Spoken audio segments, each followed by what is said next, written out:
What's up, guys? It's Ollie B. I have a very special guest with me today. His name is Titus Frost. He had a really big video called like the Bill and Hillary Clinton body count video back around 2016, I believe.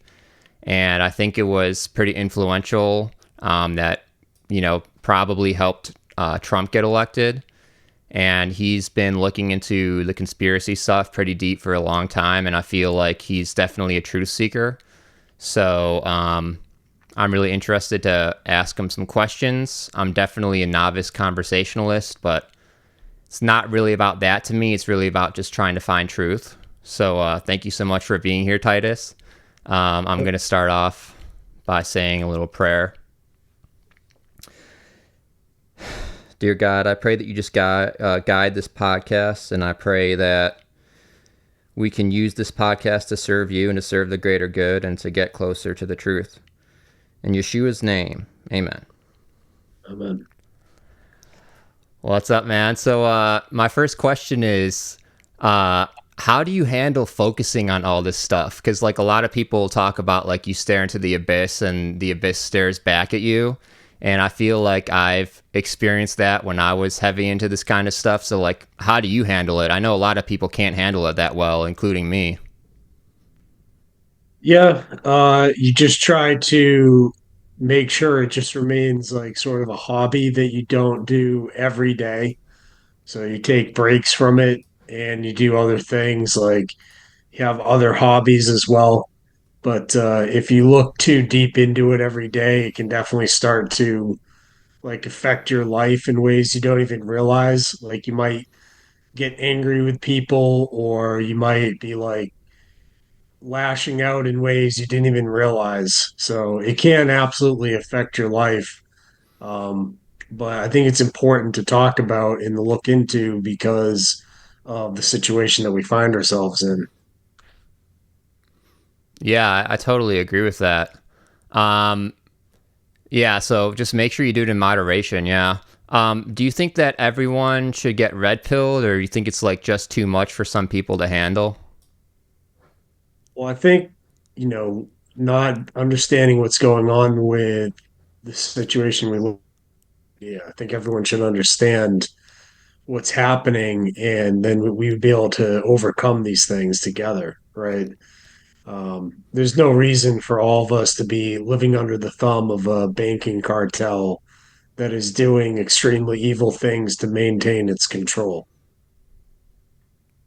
Yeah, so you're saying like even if it is uncomfortable for people to find it out and it might even hurt them in the short term, it's important for them to accept the truth so that we can actually like do something to try to solve the problems, right?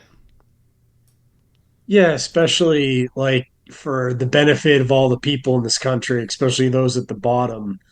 Um, there's no real reason that we're like constantly in warfare and all these things, except for there's this elite group of people that, like with the Epstein documentary I did, you can see they're involved in weapon sales and things of this nature and involved in banking. And with all of this, they are able to create this lower class by having these wars where like the extra surplus of humanity is destroyed, right? And that's able to keep people at a certain economic level where everyone is just trying to get by. Everyone is just trying to pay their bills and make just enough money to survive, that they can't deal with the situation. It keeps everyone under control. It's economic servitude that they're doing to everyone, basically. And how did you get red pilled? Uh, that's a really good question. Um, so back in the day, I was just sort of driving back from the gym and saw some people with a sign, like rethink 9/11 type thing. And I was like, rethink 9/11? Why? Why would I rethink that? So I just happened to go to the internet and like type it in, and it was all the stuff from architects and engineers, like, the controlled demolition stuff about 9/11. And I'd never seen any of that stuff before. And it kind of like blew my mind. So from that point, I started looking into other things, and it just started the rabbit hole. So Yeah, it's kind of a wonder why more people aren't red pilled. I feel like just the average person doesn't really care about the truth, and like they just don't desire to go deep into it to like find it out for themselves. And I just personally can't relate to that because I've always been like a truth seeker, and I guess it's just the world we live in. They just kind of care about like themselves. I don't know, themselves like in a narrow-minded way, perhaps. I mean, I don't want to like just like diss the average person, but that's definitely like a weakness to our species. Is like we don't really want to be detectives at all and get to the bottom of things. We just trust like what the mainstream establishment is telling us, and it's just like we don't put in the effort to like try to look for ourselves at things. well, it honestly, like, there's two things going on with that. So one thing is it's really hard to red pill anyone now because they have censored so much content from the internet that is just no longer available anymore, that you can't even show people the stuff that like I learned back in like 2012. It no longer exists on the internet. They've completely censored the internet. Um, and the second thing is when the modern person's now looking into stuff, they're just looking through like the first five Google results. And that's like another huge barrier to this whole thing, which is no, and like they also now have the AI results, which people use for stuff. So like you have a huge barrier to getting to like a huge population that's not going to look past that. Like that's all they're going to see. So that's a good way for them to control like the red pilling process. So a lot of these people don't even know about any of this stuff. And that's like another huge problem.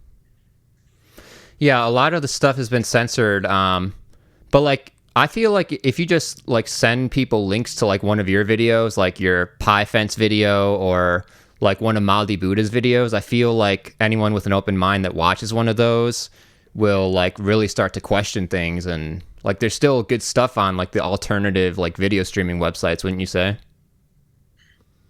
Yeah, there is, but like there's some like really in-depth analysis that took place back in the day where it was more about like the esoteric nature of things, and it's really hard to describe because like the entire channels are gone now and they weren't around at a time where you had like all these great alternatives, right? So it's Hmm. there's a lot of stuff from back in the day that like we were able to learn about like the nature of our reality that's no longer there, unfortunately. um but like I guess people could try to make that content again and bring it forth, but it's just like difficult, Hmm. you know. But I do think that there is a lot of like value in the stuff that does remain. So like a lot of the stuff that I have that has been looking into like these connections between all of these people that are extremely nefarious, and they're in charge of our country and a bunch of other countries, and they're using blackmail rings like the Epstein thing to control people. I think that's pretty important for people to know. And the fact that they've infiltrated all of our critical infrastructure systems. So, like all of your government email systems, all the FBI email systems, it's all runs through Microsoft. And Microsoft has been compromised for a long time because of Bill Gates and Epstein Island and these things of this nature, right? Mm-hmm. So So have you these red are pilled your kids? no, absolutely not. Yeah, they're too young. Oh. Oh, okay. So, like, do you have a plan, like when you're gonna do that, how you're gonna do that? Uh, I think when they're older, um, and they're more like able to handle like the facts of like this type of stuff because a lot of it's pretty dark, especially like the Epstein stuff. Like obviously, like kids don't need to know about that stuff. They have to be, but they're once they're older, they're gonna have to find out about this stuff, obviously. So it'd be better for them to learn about it from me than from the internet, which is where they'll probably learn it from. So. Do you have any idea of like what some of the best videos are, or like who some of the best creators are for like this conspiracy stuff? I know that Mouthy Buddha is really great. I think he has some amazing videos. I really want to know what happened to him. Um, but yeah, do you have any other people that you personally feel like are putting out some good stuff? Well, yeah, so Mouthy Buddha, his like one of the people who helped a lot of his research was this dude Memory Hold. And I know he's on a bunch of different platforms making content. He's always been a great researcher. And him and I have always collaborated over the years as well. Um, so I know he did a lot of the research for Mouthy Buddha's stuff, but he's like a great dude as well. And I like the Mouthy Buddha guy's stuff. He came along like a couple years after Pizzagate broke, but he made like really well researched, really well edited documentaries. Like he was definitely a professional. Where the rest of us, like me, are just kind of like amateur hacks that are just doing this as a hobby. Like the Mouthy Booty guy, like had like legit editing skills. But Face Like the Sun, who just got their channel back recently. They made a series of films called Age of Deceit, which are documentary films. And those are extremely good films. They're actually some of the films that turned me from an atheist into a Christian. So I think I highly recommend those for people because it becomes like a question of like, all right, there's this new world order, but like what happens if they actually get what they want? Like they get the mark of the beast system in place and like they get the control grid and they get everyone whatever they want. Like what happens then? Like what is like the actual end goal of all this for these like Illuminati Satanist people? And I think Age of Deceit, which bases its facts on the Bible, really goes through that and really like kind of lays out like the spiritual reality of the situation we're in. For sure. All right, so I wanted to ask you about some specific people. What do you think is going on with Joe Rogan? I've always thought that Joe Rogan is controlled opposition. Hmm. So when you look at the nature of like what's going on, because alternative media is the new mainstream media, they've figured out how to market dissonance. So instead of having people get very upset about all the things happening and like the NWO per se, they've figured out a way that they can capitalize on that dissonance and sell people, you know, various podcasters and things of that nature that they can funnel their rage into, but that will never actually call for like a removal of the Federal Reserve banking system, right? You're Mm-hmm. never going to hear them like really go like Joe Rogan's never gone to Leslie Wexner's house and asked him about the Epstein ring. See what I'm saying? They're not going to go that far and they're not going to direct their audience to do that. Who's Leslie So Wexner? he's the guy who financed the Epstein ring. Oh, okay. So he gave Jeffrey Epstein his Manhattan mansion for no money. It was the largest like mansion in all of Manhattan. So Mm. like, he also runs Victoria's Secret. That's Mm-hmm. Leslie Wexner, right? So he was one of the people that Jeffrey Epstein was handling money for. So that's where a huge percentage of Epstein's finances came from. Wow. So you think that Rogan like literally knows pretty much everything that's going on, and he's just working for them essentially? Yeah, I mean, if you go back to the PayPal mafia and you look at the people who are connected to that, which is like Elon Musk, and you have Peter Thiel. Well, one of Peter Thiel's proteges has been on Rogan's show multiple times. I forget what the guy's name is, but it's forgettable because the guy has nothing to say. But yeah, he continues to get on Joe Rogan's show, and Joe Rogan will never go like hard in the paint against these people. He comes out of the comedy club, which is like this place where, I mean, just think about it. Joe Rogan, if he was really against the system, right? He does hard drugs on his show with guests on a live broadcast from inside the United States. Talking like hallucinogenic drugs and stuff of that nature. They could bust him at any moment for doing what he's doing live on air. They've never done that. I mean, he's in Hmm. Texas with weed. Do you know how legal weed is in Texas? Oh, so yeah, I didn't know that. So weed is illegal in Texas, huh? Oh, yeah, Hmm. big time. You get caught with that in Texas, you're like effed. But he's in San Antonio, right? Or like I don't some remember what part of city he's in, Texas. but Yeah. I mean, I'm just saying, like, I'm against people going to jail for that because I think it's fine. But I'm just saying, like, if he was really against the system, they would easily be able to take him down if they wanted to. But they don't. hmm.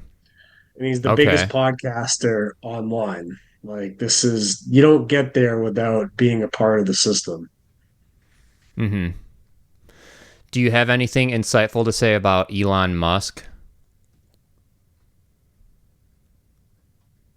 I think Elon Musk should not have access to NASA technology. Um, United States taxpayers pay for a lot of technological advancement that is done by NASA, and it's transferred to Elon Musk's company through the NASA Technology Transfer Program. Elon Musk's company does not have the same security standards that the United States government has because it's a private company. And a lot of that technology is then stolen by China.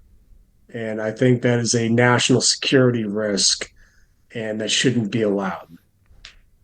Hmm. That's my main problem with Elon Musk.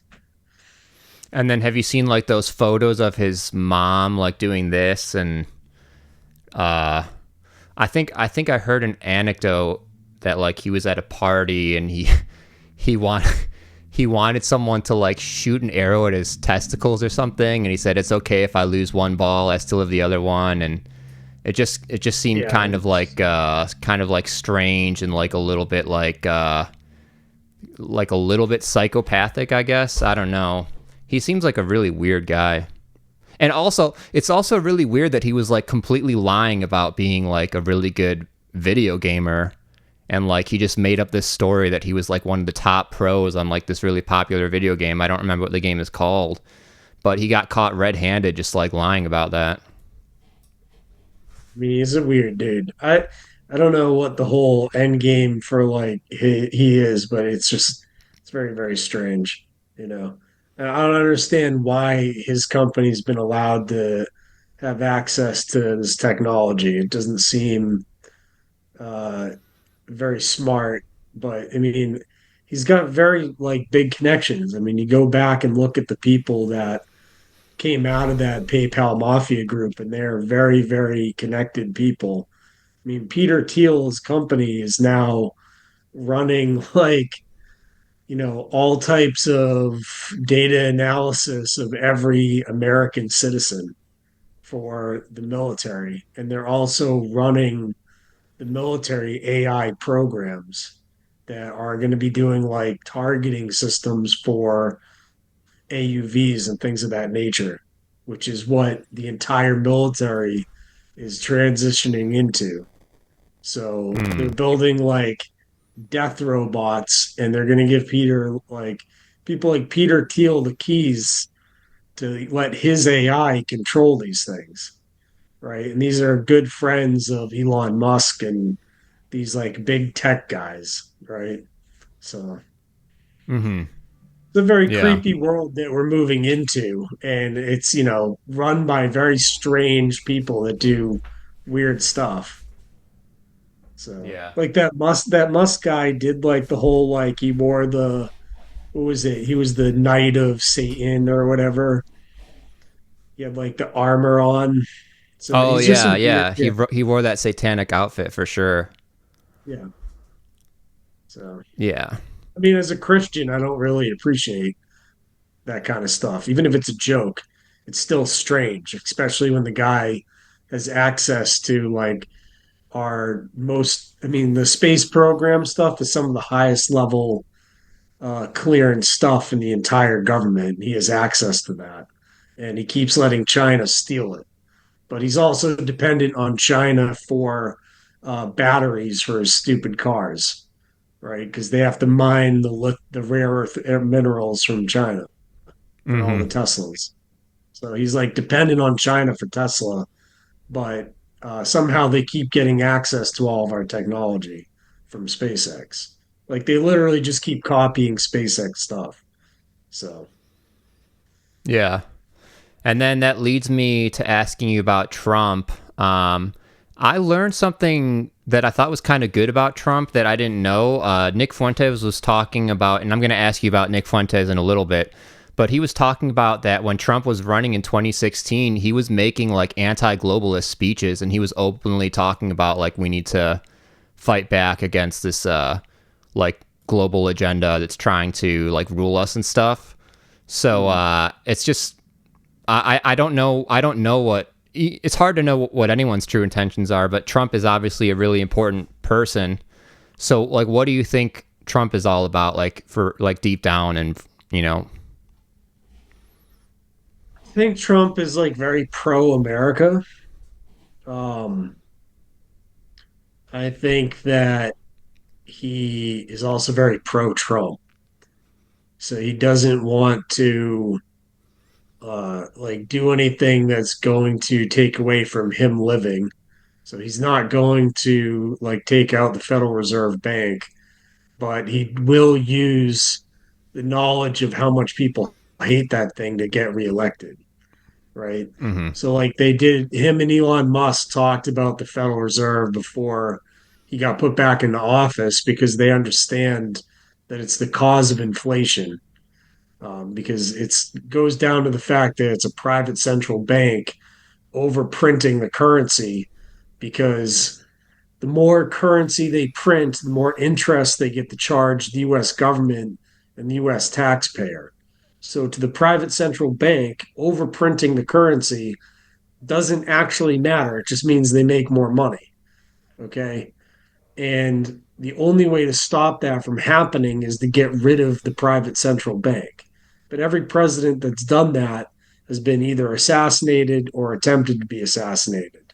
Like Abraham Lincoln did it and they shot him to death, right? Mm-hmm. So Trump doesn't want to die. So he's not going to take out the Federal Reserve, in my opinion. And that's the most pressing matter of any presidency is that matter. If they don't address that, then they don't give a shit about this country really. They care more about themselves than they do the country. And that's just like a fact. And they know about it because I can go back and pull up plenty of tweets from Elon Musk where he's talking about inflation and pointing the finger right at the Federal Reserve Bank because it's all about the money supply because inflation is just a matter of how much money is in supply. That's all that controls inflation, and they're the ones that control it. So, Hmm. Yeah, for sure. Well, yeah. I mean, but when it it comes is a. to sorry, when it comes to like the Epstein thing, Trump is heavily connected to that, mostly because of the people that surround him. So he was like involved a little bit with that, whereas the people that are around him, the network that is around him, was definitely connected with that. Like a lot of the people that are around him. So it makes it look really bad for him.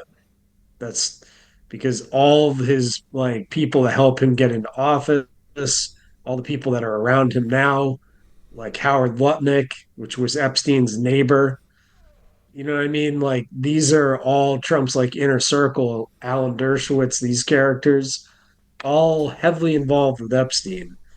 And Trump did fly on the jet and stuff, but like all of the evidence points to like he didn't do anything when he was there. Like Virginia Giuffre was like uh quoted in being like, he didn't do anything. He wasn't, it's just like he was brought in for like to be like, oh yeah, here he is on the plane type thing. But his son flew on the flight that he took with Epstein, right?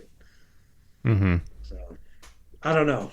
I mean, it's super suspicious that he was so connected through so many other people and that he flew on the jet at all.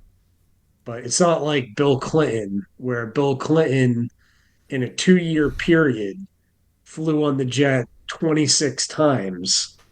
And that's just one flight manifest from just one 2 year period, Mm-hmm. So that's like insane. That's like, and there's pictures of Bill like getting massages and stuff that have come out of like him Yeah. with the victims and things like that. So like there's, you know, that's all I'm saying.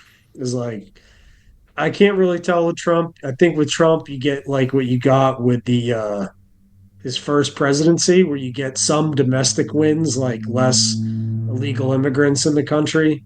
But I think in terms of the big picture stuff, he's never gonna do anything for us. Yeah. He definitely seems like a narcissist to me. He just I can't really judge him, but I feel like it seems like he just cares more about like himself and his legacy, like probably more than anything else, if I had to guess. Yeah. Which is Um, sad because with this second term, he could have gone in there and saved the country. He could have gone in like a wrecking ball and got rid of the Federal Reserve and a bunch of other things and fired a whole bunch of people and thrown a whole bunch of people on trial for treason. And he hasn't done any of it. But he hmm, could have. Those are all possible, but he just didn't do any of that. So, hmm. Yeah, I don't know. I'm not sure. I'm not sure that like he would have. I'm not sure that it would be that easy for him to like do all that. I feel like there'd be a lot of like hoops that he would have to jump through, and I don't really necessarily think that the president can like easily just like do like crazy sweeping actions like that. Um, but anyways, you said I've been following your channel a little bit, and you talk about LARPs, which is like live action role playing person. So like, is like a LARP like the same thing as like controlled opposition, kind of, or? well, so like LARPing is when people get dressed up and go out into like a field and they wear like knight costumes and like battle with foam swords Mm-hmm. traditionally. But what I argue is the greatest LARPers are politicians who wear $5,000 suits and then go up on stage and pretend they care about like the little people. Um, so I think LARPing at its finest is politicians and news media people that you see on TV that LARP in front of like everybody on Earth, basically. What specifically? Why specifically do you say Owen Benjamin's a LARP? Because actually, my brother used to really be into Owen Benjamin, and he seems to be like pretty positive and stuff. But what specifically do you have like against Owen? I don't think Owen's necessarily that bad of a guy in general. Okay. Like, I think Mm-hmm. his overall message is quite good. Like, obviously, have a family, farm, get off the grid. These are all good things to be teaching people. I just think that Owen is like, he pretends that he's like a farmer, but he like buys his groceries from the grocery store. Like, my issue with him was going back to when Corona took place, in the very early days of Corona. Owen was on this whole like, well, screw Hollywood. They're shut down because of COVID, and I'm not, because I'm a farmer out and I'm not in Hollywood anymore. So he was doing this whole bit about celebrating Hollywood being shut down because of COVID, right? And the whole shutdown thing. And he was all Hmm. for that. And I tried to just remind him that, hey, Owen, most of your chat isn't people that can survive off of super chats at home while COVID's going on. Like, they didn't just shut down Hollywood, they shut down most of your audience's like livelihoods. It wasn't me. I'm a critical worker. I work in defense industry and like oil and gas and things of this nature. So it had no effect on me, but a lot of his audience, it did affect. And he was sitting there, celebrating the shutdown of Hollywood. But what he doesn't think about at the time was it was also celebrating the shutdown of all these other Of his people. supporters, yeah. Yeah. And I just said, must be nice to be a farmer at home. And this is what started his whole must be nice rant. So at that time, I was done with him. And, my other friends have issues with him. So I just kind of parted ways. I gave him the Black Spot Curse, which is like a pirate curse just in jest. And then I like went on my own way. So So you knew him personally? I used to be in his chat a lot and he would interact with me a lot. Yeah, because I was a YouTuber. So he was someone Hmm. he would acknowledge, right? Hmm. Okay.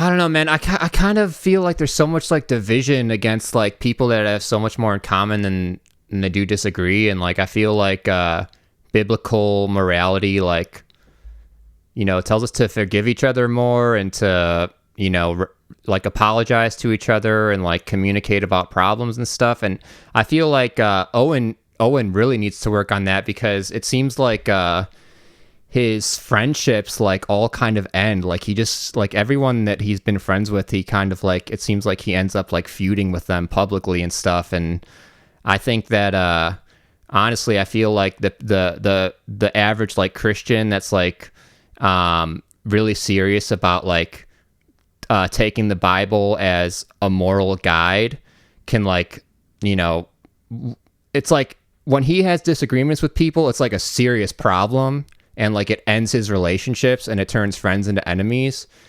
And I just don't think that's how it should be. I think we need to just communicate through our problems. The specific one I'm thinking about is he had a disagreement with, I think Made by Jim Bob is his name or something, the guy that used to like Yeah. draw for him or whatever. Um, Yeah. but I just think that like we need to just like lead with love and have a little bit of humility and like be able to apologize and like talk through problems, like especially when we have so much more in common than we do that Owen like used to divides make us. he used to make really funny stuff. Like some of his stuff back in the day, like the Shylock Holmes skit he did was really, really funny. That was like top level stuff. And some little like cartoon things they did with some of his takes were very, very funny stuff.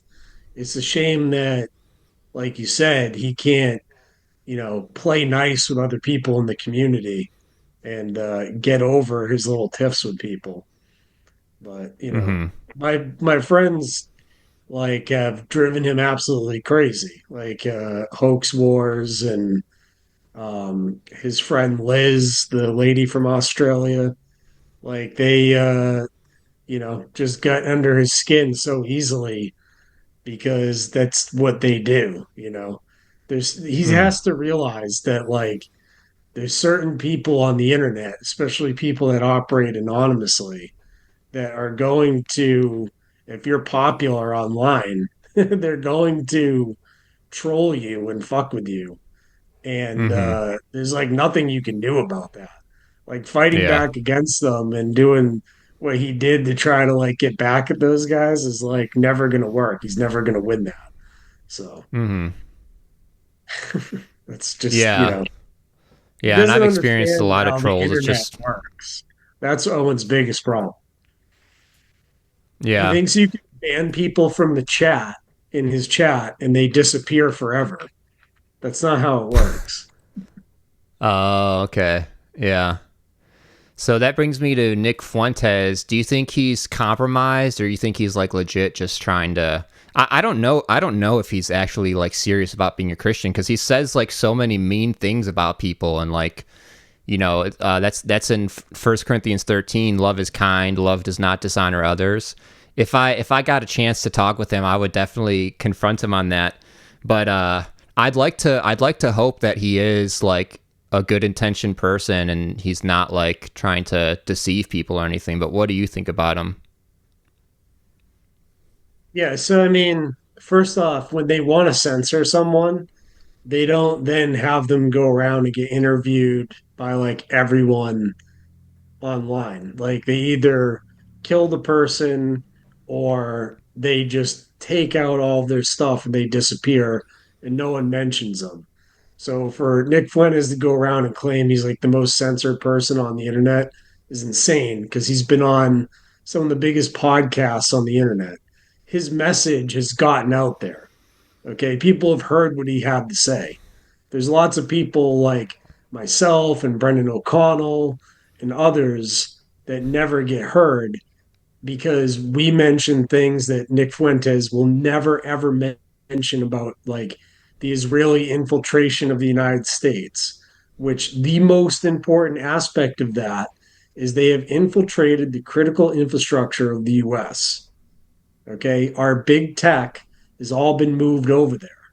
Like Microsoft is core coded in Israel.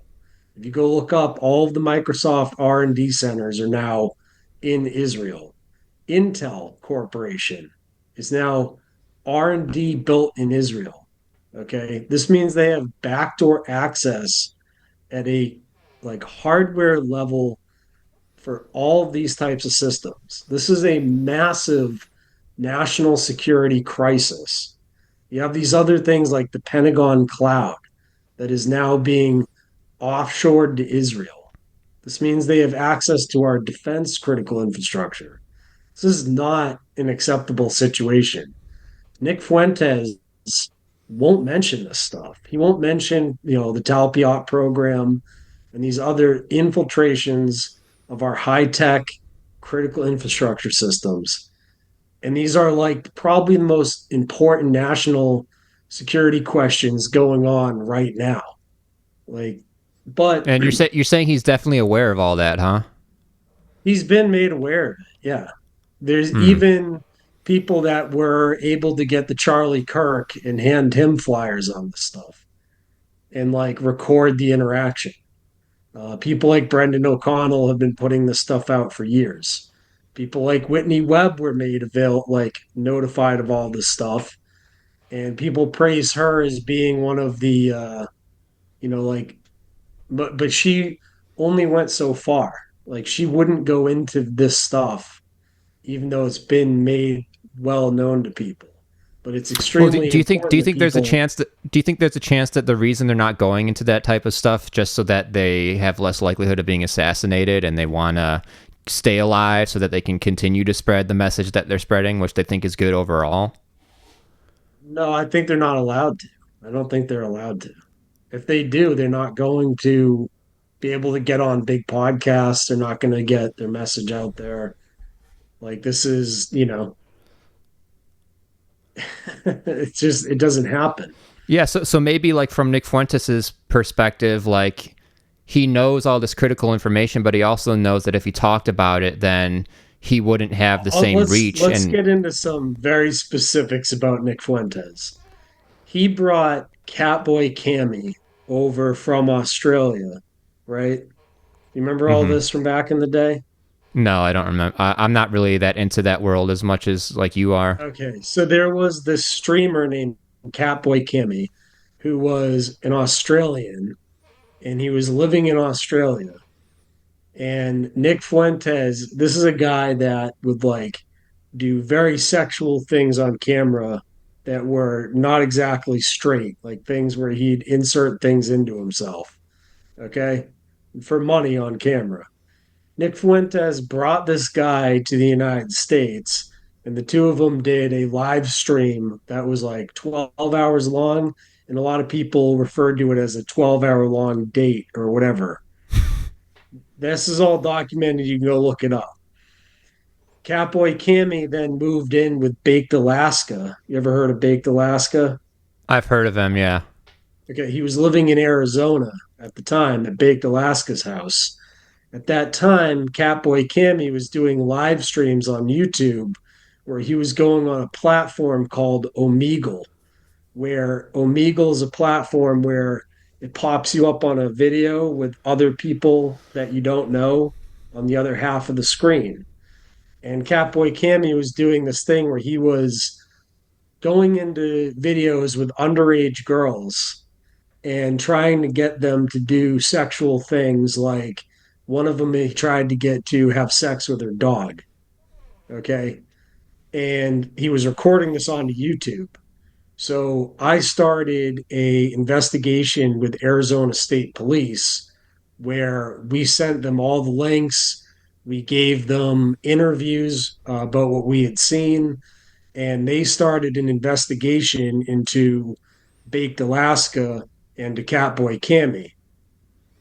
After that took place, those two went separate ways. I think Catboy Cammy went back to Australia, and Baked Alaska left his house in Arizona, bought an RV, and took an RV trip that's extremely famous, where he went from city to city, including one where he pepper sprayed a bouncer, which he eventually got sent to jail for, by the way. And then he went all the way to the end of the RV trip, which was January 6th, where Baked Alaska went into the January 6th building and was one of the people like on the state senator's phone doing selfies and stuff in the Capitol building. Okay. During Baked Alaska's trial, it can't, and this is a good friend of Nick Fuentes. In Baked Alaska's plea agreement, it says in court documents, it says uh, no additional like whatever like indictment will take place so long as he continues to oblige to help with additional investigations, right? So in Baked Alaska's court documents, it states that he's a federal informant, that he's going to, get no more punishment so long as he apply like helps out with additional investigations. Okay. mm-hmm. And all the people that went into the building at the orders of Nick Fuentes on January 6th all got massive prison sentences, right? Nick Mm-hmm. Fuentes got nothing, absolutely nothing, So Fuentes right? was encouraging people to breach the Capitol and everything. Yeah, he told people this video of him saying this, and he got no trouble at Oh, all. Originally, they took like a couple 100,000 Bitcoin he got from some French guy, but he had got that money back and he never told anyone he got it back, but the you government would you gave would that money. think that the powers that be would look for any excuse to put Fuentes in jail, and it seems like they do have a reason to put him in jail based on what you're And telling me. and then Nick Fuentes also claims that he was put on a no-fly list because of January 6th. That's bullshit. He was put on a no-fly list because he threw some hissy fit on a flight. that has nothing to do with January 6th. He got basically in the middle of a flight, he threw a hissy fit at one of the stewardesses, and then after that, he was put on a no-fly list because he Mm-hmm. like I don't know what it was about, but some sort of incident took place while he was on a flight, and then he tried to claim that that happened because of January 6th, completely unrelated incident, right? So he suffered no punishment for what happened on January 6th. Neither did Alex Jones, by the way, or Roger Stone. And those three guys were all there, all encouraging people to go into the building. And like, have And you that's ever documented seen too. the documentary Shadowgate? Mm-mm. Not seen this? Shadowgate was originally published by Alex Jones on InfoWars. It was a documentary by Millie. I forget her name, but she's no longer with InfoWars. In it, they interview a whistleblower named Patrick Berge. Okay. Patrick Berge talks about IIA, which is Interactive Internet Activities Group. It's a defense group, PSYOPs, military psychological warfare, stuff they used in Iraq, right, to influence the local population. It's no longer just like releasing pamphlets from airplanes. This has now moved into the digital realm. And when Obama undid the uh, was it Smith Mund Act in 2012 with the National Defense Authorization Act, it became legal for the U.S. government to do psychological warfare against the citizens. Like they can now lie to the U.S. citizenry, and they can do military psyops against U.S. population, right? And if you look at like Infowars since 2012 till now, you'll notice a complete difference in their reporting. They're no longer, exposing the lie of the two-party paradigm. It's all about leftists and trannies and whatever. It's Mm-hmm. completely controlled IIA ops. Yeah, People like and then Roger also like, Stone are connected to Dynology. He's connected to a couple different generals that were in charge of this type of stuff. It's all been documented in that documentary Shadowgate, which Infowars took down off their website almost immediately. And it's now like only available on places like BitChute where you can still find it. mm, dang. Yeah, and then Alex Jones totally like apologized to James Alefantis for the pie fence stuff, and that's like that was just a complete like blatant betrayal, in my opinion. And then I also so wait a minute. So you're saying that Baked Alaska, and then what was that guy's name that was doing the Omegle stuff to get the Catboy underage Cammy. people? Yeah, so him and Baked Alaska did that on Omegle together. He was in Baked Alaska's house Oh, okay. the whole time he was doing it.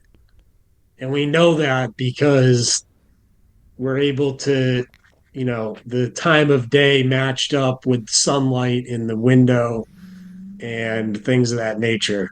Like we're able to figure it out very easily. So we And even figured then out which room in Baked Alaska's house he was in. oh, hmm. Wow, and then you also looked into Nick Fuentes and Destiny like making a gay porn together, right? Yeah, I saw the stuff on Twitter about that. I don't know about that. Yeah, I mean, I mean, that'd be pretty crazy if that was Kino, true. I saw Kino Casino and other YouTubers cover that. I don't know that much about it. I think it's funny. Yeah, Oh, I think it's probably true, but I don't know. well, Tucker Carlson talked Nick or called Nick Fuentes gay, and then Tucker Carlson was like kind of like taking jabs at Nick Fuentes and called him gay and a bunch of other stuff. And Nick Fuentes like came back, but he didn't deny like the accusation that he was gay or anything. Yeah, So he does I seem a thought that bit. was kind of interesting. I mean, if you go look at the Catboy Cammy Nick Fuentes date, Hmm. I would say that's enough proof there, right?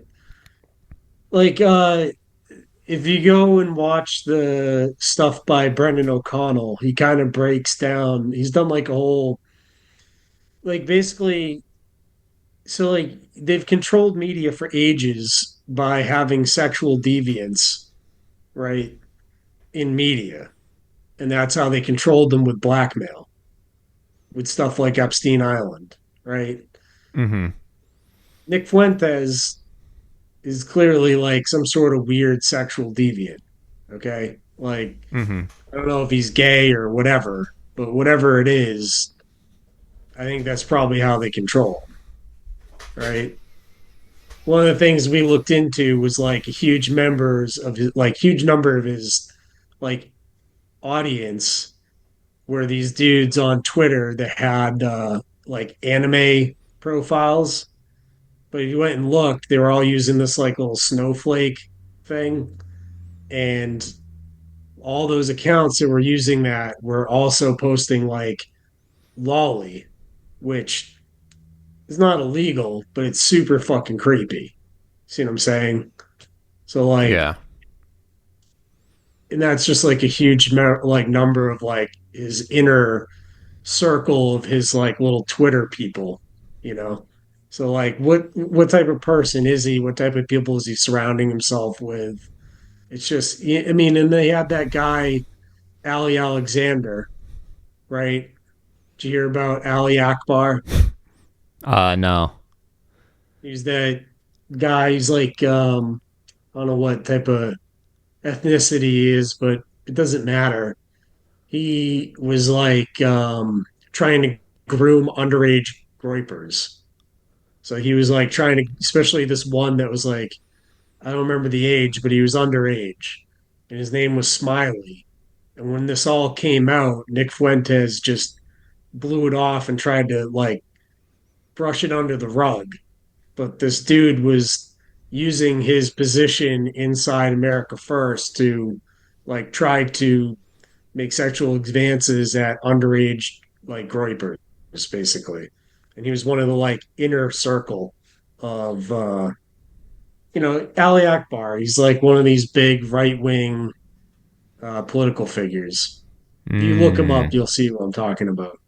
He was one of the three people that was telling people to go in on January 6th, right? It was like Roger Stone, Alex Jones, Fuentes, and Ali Akbar were like the main big four, I would say, right? Hmm.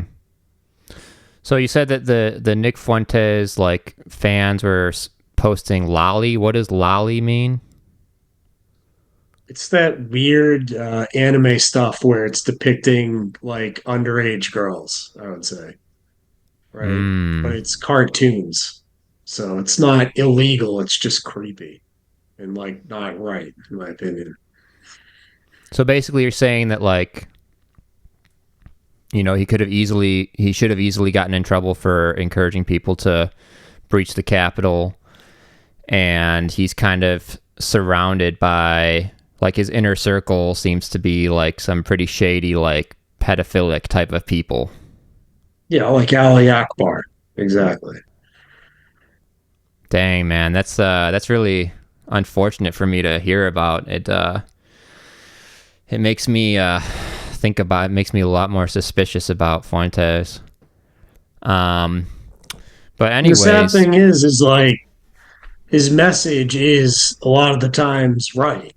So like he actually does say a lot of truths, right? You can take clips of Fuentes and it'll be stuff that I completely agree with in like a small clip of what he's saying.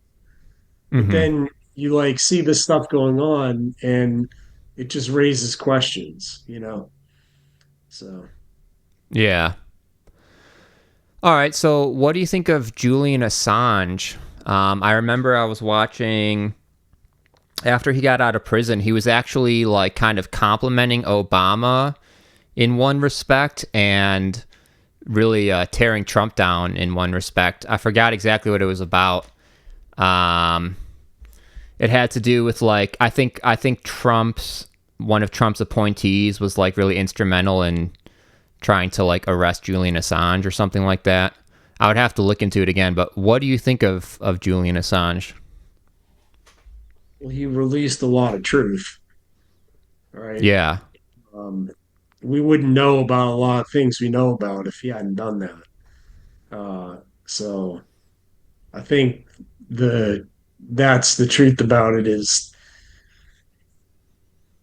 I do. There's some geopolitical stuff there that you could get into if you really wanted to, but I think the important part is that he was able to release that stuff to the public, and that's what's important there. So, Yeah, for sure. And then so have you looked into Liz Crocken and Mike Smith? They did that Out of Shadows documentary, and Liz Crocken is known for being a pie fence investigator, but I feel like she left out like the most important evidence for pie fence, which is your interview with Big Fish. She doesn't talk about that. yeah, I've never directly interacted with Liz. I know people that like I was friends with have. I don't know if she's ever shared my work or not. I don't really know. I haven't really watched her stuff to be honest, but like 'cause I know she was covering like similar stuff to me, so I just tried to be kind of friendly towards her.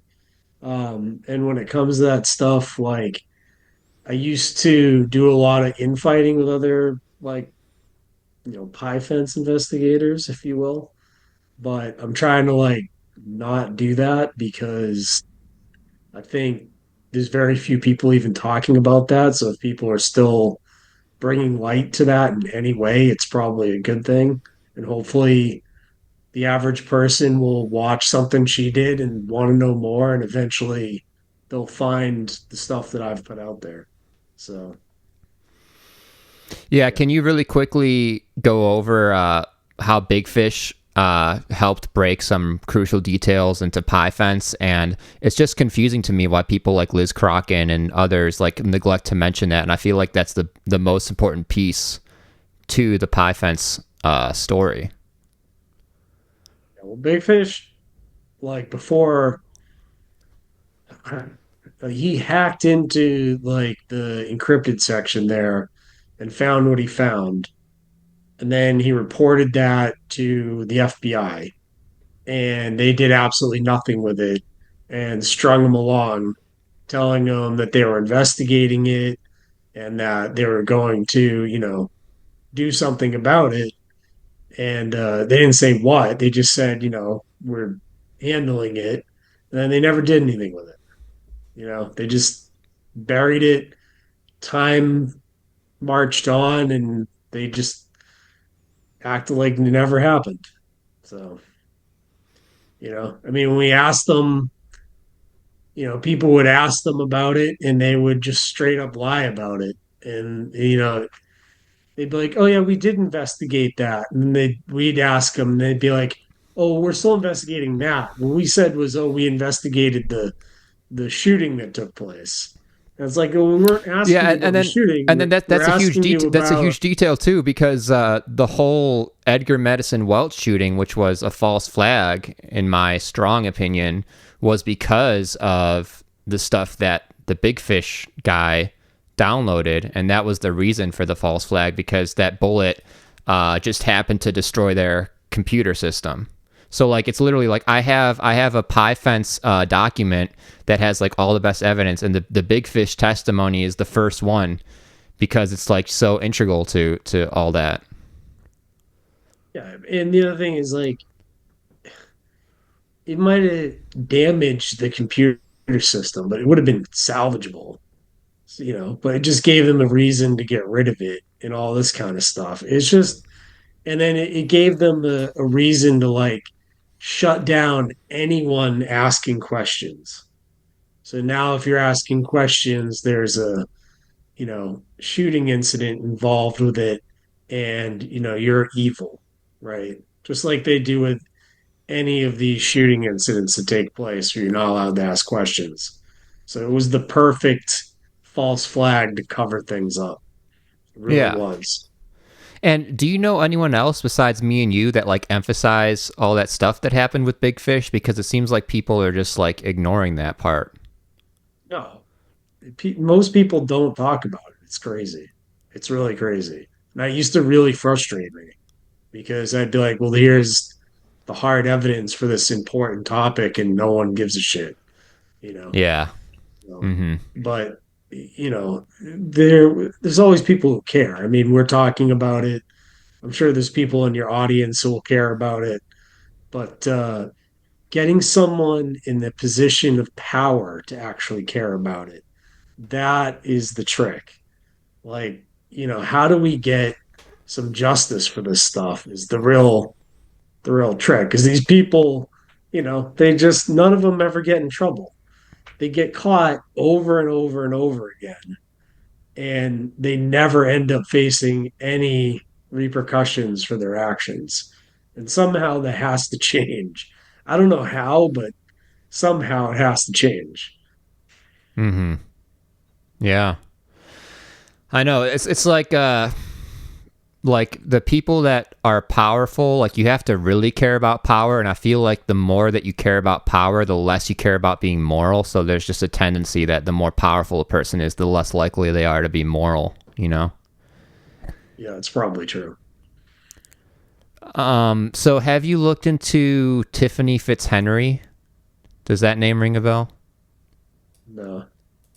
Oh, okay. She was like a red pilled person that was talking about her experiences as like I think she was like a Hollywood script writer, and she was kind of exposing like all the times that they wanted her to like do sexual stuff to get her scripts to be like accepted into like Hollywood movies and whatnot. And she seems like a really genuine soul, and I just wish that she would come back to the public forefront because she was talking about some really good stuff. Um, have you gotten into Anomaly? Do you know Anomaly? He's kind of big on YouTube. He Yeah, spells I've his seen name with some a of this zero. stuff. Yeah. You don't really know too much about him, though? I've seen him. He puts out some decent stuff, if I recall correctly, but I don't really know much about him. He's not really my cup of tea. Hmm. Okay. So who do you like advocate for? Who do you know is like truly on our side and not controlled opposition? And can you start with like the most prominent people that you believe are definitely like on our side? Yeah, so I like the face like the sun guys are good guys. Um, Run to Christ is a really good dude.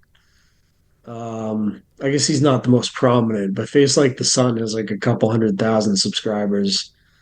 Uh, Brendan Hmm. O'Connell is, I know he's definitely, a lot of people don't like him, but he's definitely someone that's pointing out extremely important information.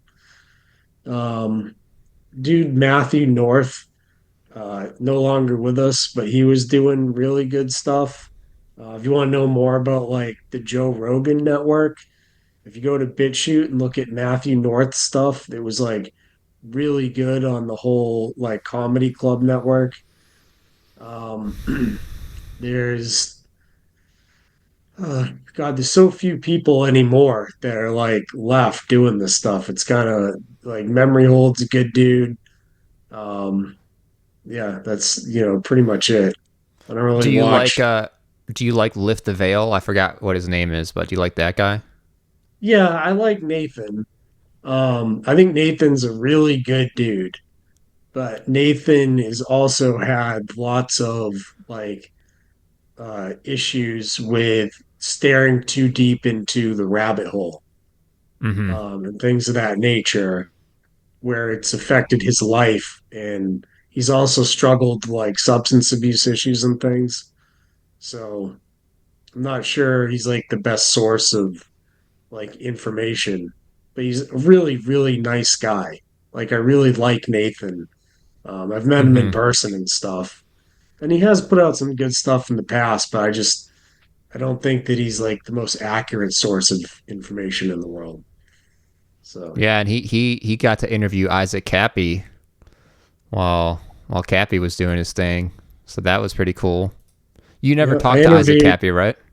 No, I interviewed Isaac. Oh, you did too. Yeah, Oh, wow. Isaac was a good dude.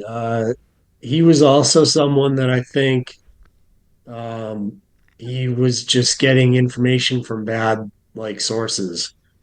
He was like super into the QAnon thing, Mhm. um, and that was obviously a big psyop. The whole situation. Um, so I think he was like good intentioned, but he was murdered. So that happens to like a lot of people that look into this stuff, unfortunately. So Yeah, there's one thing I wanted to ask about Isaac. I saw this video where he said that he had like a conversation with Jim Carrey. Do you know anything about that? I don't know about his conversation with Jim Carrey, but I do know that like people say that Jim Carrey is like one of the higher level like satanic witches of Hollywood, or I guess Mm. warlocks, whatever you'd say. But I don't know that for a fact. It's the rumor I've heard. Oh, I was doing a deep dive into Isaac Cappy and I saw this clip where he's like, "All right, I just got off the phone with Jim Carrey," and then like the clip like cut off, and I really would have liked to have known like what Isaac would have said about that.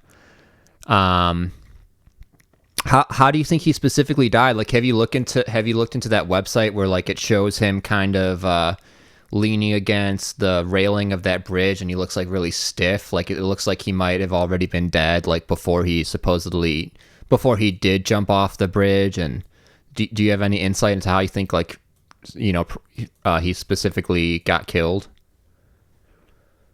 Yeah.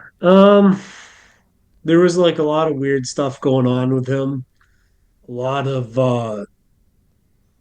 very weird people were surrounding him. And I was able to capture a bunch of these people in lies. Like after his death, it was really easy to get them to lie about their like involvement with him and stuff. Mm-hmm. And I've put out what I think about this in various very long, detailed videos that are still available. Um, he was like involved with very shady internet people that have done everything they can to attack anyone that talks about his death and all this kind of stuff. And when you do talk about it, they do everything they can to strike your YouTube channels down, to like do life ruination type crap, where like if you have a job, they'll try to get you fired, these types of things.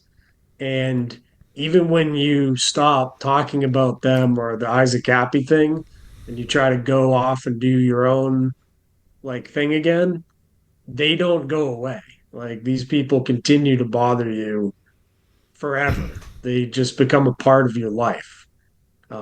So it's So are not they something a that, part of your life?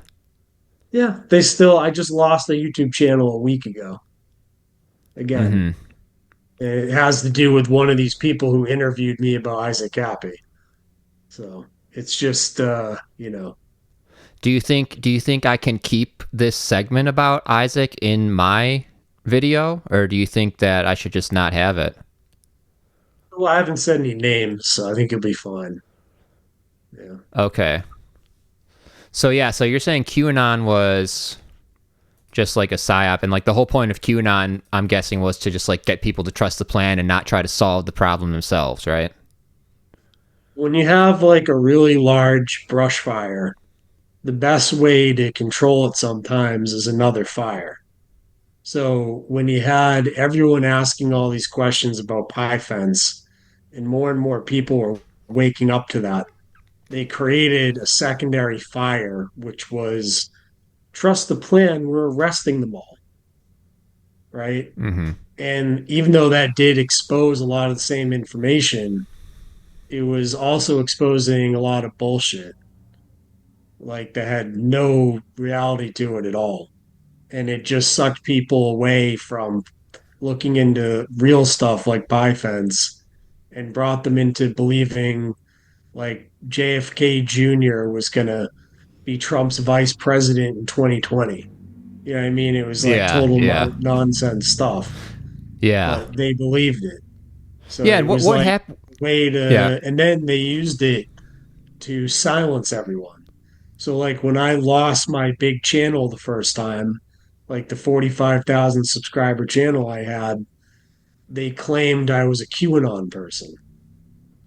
And they Mm-hmm. took me down the same days they took down all the big QAnon channels, right? Yeah, But I was, even though I was anti-Q, they just claimed it. They were like, "Oh, he's one of them," and yeah. just took me out with all of them. So like So those prominent QAnon people that like really bought into QAnon and were marketing QAnon. There's a guy that I'm thinking of, but I don't remember his name. He was one of like the biggest QAnon people.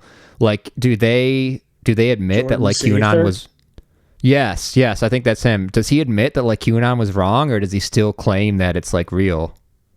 I haven't looked to see if he's even online anymore. You know, I mean, I have no idea. Hmm. Probably. I mean, I don't know, he was telling people to drink bleach at one point. So Really? yeah, he was Oh. selling a product that was literally telling them to drink bleach. So Hmm. Dang, that's kind of unfortunate. Ah, man, yeah. A lot of people were trying to get me to buy into the QAnon, and I'm glad I didn't. I wanted it to be real. I thought it would be great if it was real, but I'm glad I didn't publicly say that I was like for QAnon. And what does QAnon SEC mean? that's like anti-Q. So it's QAnon security. So just trying to stop any one of those psyops from happening again. So anti-QAnon. Oh, okay. So does that mean that you consider yourself part of the QAnon SEC, or? Yeah, yeah, there's a group of us. Oh, interesting. And what do you know about Cicada 3301? That's like the thing that like is like that a lot of hackers are trying to figure out or something. And what do you know what the story behind that whole thing is? That's a really in-depth story. I've covered a lot of that. That was on a channel that probably still exists.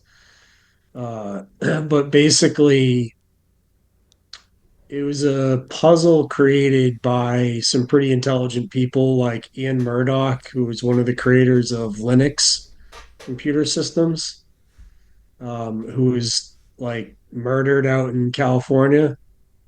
And also, uh, you have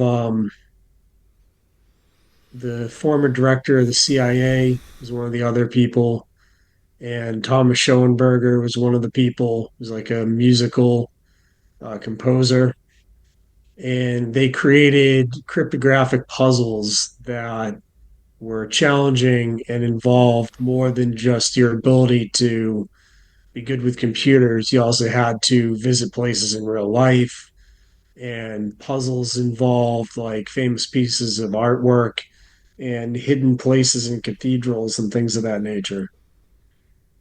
So my involvement with all of that was um, like I tried to put a group together of people to help try to solve some of the puzzles, um, and also like investigate the group's like connections to things like this QAnon stuff and things of that nature. Um, What's the so purpose of it though? Like why whoever created those puzzles, like why did they do that, and why do I'm assuming they would want people to solve them at some point. So what would happen if they got solved, and what's the point of it all? well, all right. So like for me, like when I did solving of the puzzle, like I learned a lot about music theory, a lot about cryptology, a lot about various like historic figures that you wouldn't know much about, a lot about religion. Um, And like in the end, I received like a priceless piece of uh, Queen Nefertiti's tomb, right? Uh, but like for a lot of other people, it's a different journey.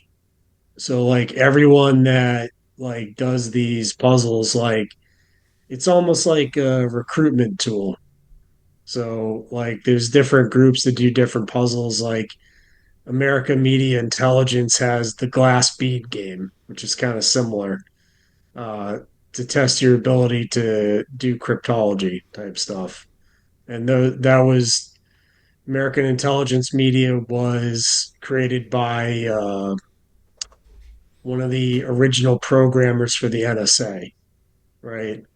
So the Cicada Group has like connections to like, the CIA and other things of that nature because of like the original founders, like, Bruce.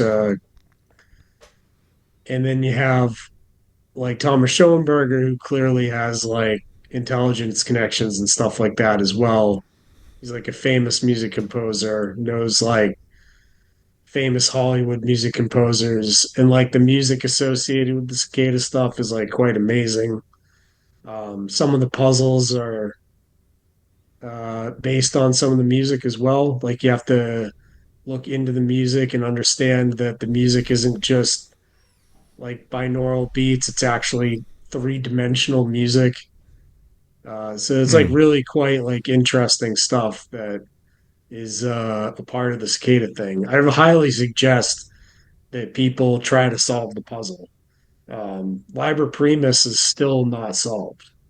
So it's still a puzzle that's sitting there waiting for someone to pick up where, I left off and other people have left off. Like the puzzle's still waiting to be solved. So So you believe that the architects of these puzzles are benevolent? yeah, absolutely. Yeah. And I think Hmm. the bad guys hate these groups. Like the real evil people of the world really do not, just like they really did not like the original anonymous guys that I was friends with, like the guys that actually created Anonymous, not the people that run it now, which are all feds. Yeah. Um, they hate uh like these people hate the cicada stuff. Like the cicada Really? stuff's constantly under attack by all types of people who are trying to say it's, this, that, or the other thing. But when you actually like do it yourself, you'll see that what it is like a self journey through learning about history and religion and music and a lot of stuff that you didn't know. And there's a lot of experts in the cicada group that can teach you these things. And you teach yourself as well by like answering questions on like trying to solve the puzzle. So it's like Hmm. a really Socratic method way of teaching you about like a lot of stuff that you wouldn't necessarily look into on your own. Okay. There's Wow, that's nothing pretty. bad with it, right? Like there's nothing negative with the puzzle. The only negatives with the puzzle come with all these people that when you start doing it and publishing it, they start attacking you. But those people aren't associated with the puzzle. They're people that are like jealous of you or whatever the reason is, right? Mhm. So Okay. So one question that I have is Frazzle Drip. Is that real? Because I know this guy. I can't think of his name, but I want to interview him as well. He always says "sup sobers" on his YouTube channel. He's a pretty small creator, but he said he looked through the dark web to find Frazzle Drip and he couldn't find it. So I'm wondering, like, has it been scrubbed from the dark web or did it just never exist? that was another one of these psyops that never existed. Yeah. Oh, really? Yeah. There was like a really creepy video that someone made back in the day that was like, I think it was titled like World Corpo or something like that.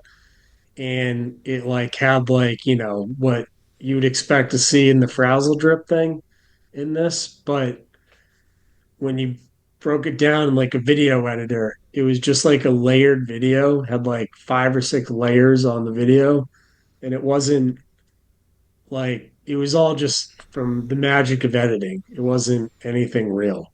So it was all just total horseshit.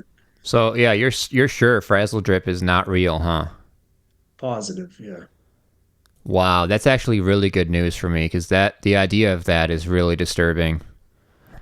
Um, There's enough our, disturbing with the whole like pie fence thing that doesn't have to be real for the whole situation to still be very disturbing.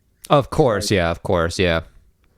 Um, so what are the biggest questions about the cabal that you're trying to find out right now?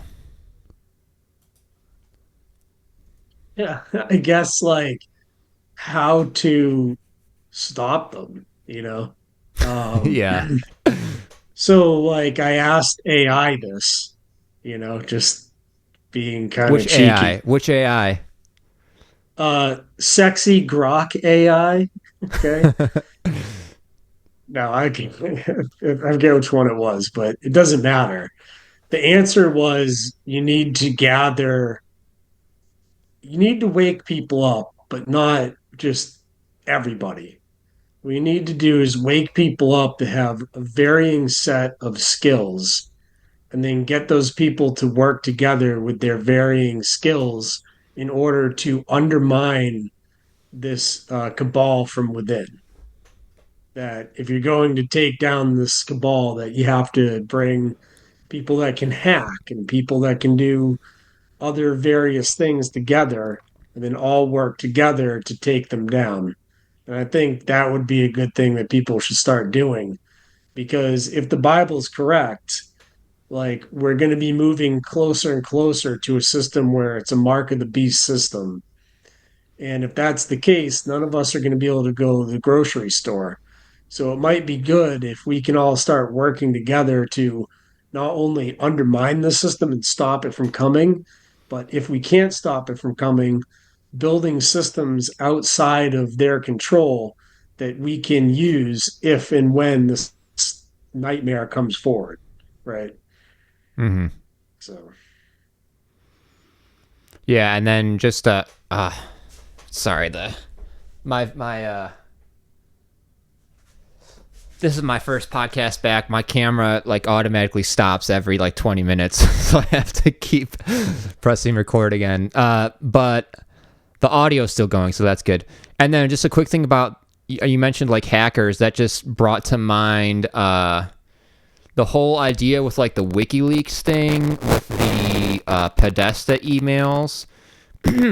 The mainstream theory or like the cabal's explanation is that it was Russian hackers, but it was actually arguably Seth Rich was the one that gave those emails to Julian Assange, right? yeah, definitely. Yeah, I found There's that out been a recently, and that was a big piece of information. I covered a analysis of that, and I forget who did it, but there was an analysis of the transfer speed of those files, and the transfer speed was above anything that you could do remotely. So whoever transferred those files that were eventually published did it with a zip drive, like a USB drive. So Mm, the only one who might have wow, had access to that would have been Seth Rich, right? wow, So, I mean, if you look at the data itself, it's undeniable that the metadata shows the transfer happened at that speed, and you can't do that speed over the internet. It has to be locally.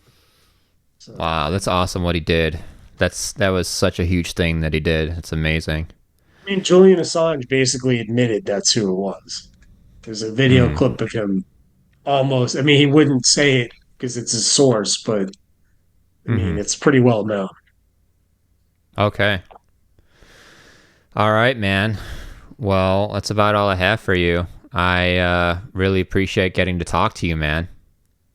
Yeah. Thank you so much for having me on. I really appreciate it. All right, guys. Well, till the next time. Peace out.